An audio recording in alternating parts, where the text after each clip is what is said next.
Nintendo is carrying the torch now to continue making physical games with their new console, the Nintendo Switch 2. Hello, my name is Brett, and today we're going to talk about the reveal trailer that Nintendo had for their new console. So right off the bat, some of the greatest news that we got in the trailer that I believe is the fact that not only are we going to have backwards compatibility with most of the games from the first Switch to the second one, but they're still going to continue making physical cartridges for games.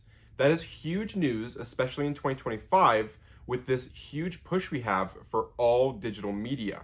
This was big news, not just for consumers, but also for resellers. This lets the resellers know that we're still going to have physical media, ideally going into at least 2030 to maybe 2032, for Nintendo at least.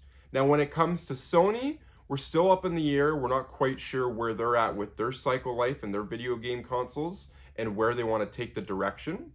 We also just got news that Xbox is going to be releasing all of their first-party games on all platforms now. Let's say Xbox gets out of the distribution when it comes to video game consoles, but still continues to make video games.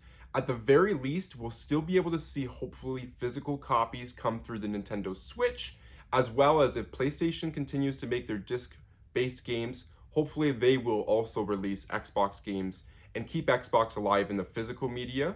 And that way it's not just strictly eShop stuff. With this reveal trailer, we didn't really get any information about the actual cartridges. All we got to see was them just pushing it into the console. So we don't know anything about the sizes of them. We don't know if they're going to contain full game downloads. If you remember on the first Nintendo Switch, there was quite a few games that needed downloads through the internet to actually make the game playable. For example, you had collection sets like Resident Evil and BioShock, where only some of all the games were on the cartridge, and then they gave you some codes to download. I believe NBA, possibly WWE, and I think a good majority of the sports games, not all of the game was actually on the cartridge. So when you plugged in the cartridge, you had a pretty big download to actually get the game going. I heard online from RGT85 that we should be getting a full unveil video from Nintendo in the next month on the new Nintendo Switch 2 console. So hopefully they do dive into more information regarding the cartridges. I know as days have been going on and we keep stepping further and further into the future when it comes to technology, people have become less and less caring about physical media, but we still do need it, especially with this internet connection stuff. It's not solid yet. Not everybody has 1 terabyte download speeds and 1 terabyte upload speeds. Some people, especially where I live here in Canada, a lot of people don't even have internet. They're just completely off the grid, or they just have simple cable. Maybe they have a small internet package, but it's not even unlimited data. They have so many gigabytes per month that they can actually use. So because of that, I'm hoping with the physical medias that they keep going with them and that they're also not requiring internet downloads, because the big thing that we need for physical games is to be able to just plug and play. And I know a lot of people, it doesn't sound like a lot, but I'm starting to realize that and experience it with the 360 and the PS3 era. They're starting to shut all of those stores down. It's making it harder to get the digital versions of them, and all that's actually left is the physical. So as I've been buying consoles from thrift stores, it's been interesting to find some games will have digital games downloaded and some won't, but it's also linked to an account and a name oftentimes. So because of that, if you change the settings on the console, like you update it or you wipe the memory, you lose that downloaded game forever and you'll never get it back. So with that being said, I've noticed that's why physical games are starting to get more expensive and they're in high demand. I don't know if going in the future we're ever going to not need physical media.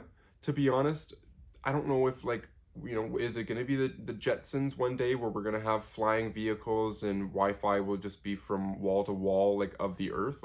I don't really know what to expect, but I do know the greatest thing is we still have companies like Nintendo wanting to support physical media.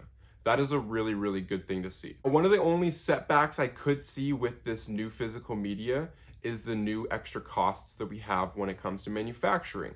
I'm not quite sure exactly if these cartridges are going to cost a lot more. And if that's being said, if they are going to cost more, are we going to see that price increase in the retail stores? Are the games going to be $90, $100 a piece? I know usually the digital price on the store, they also charge the same. I never understood that, even though digital should always be cheaper to, right, make than manufacturing a physical copy of the game. But anyways, yeah, so I do hope they can keep the costs affordable and reasonable to what they're already charging for new game prices. We also don't know what the game cartridges, like the cases, actually look like that hold the games. So I'm interested to see if they're going to be the exact same size as the first Switch, because that really does matter. If you have a pretty sizable collection on a shelf right now, you know that they're very thin, small cases. I think they're smaller or the same size as PSP, and because of that, you can fit a lot of them on the shelf. So fingers crossed that they're the same size, possibly even smaller, like a DS or a 3DS case, because then you can fit just so many more of them on a shelf, easier for storage. So that's completely out of the way. People can't say, well, I don't have space to store this stuff. They're so small. You can get like 200 games on one good cube shelf.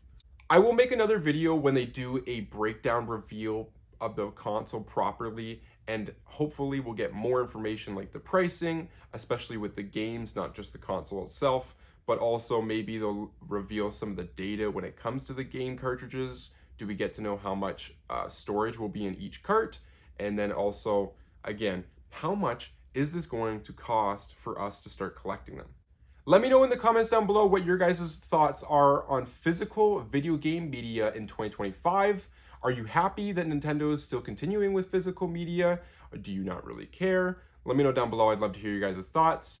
Thank you so much for watching this video, ladies and gentlemen. I will see you all in another video soon. Peace out.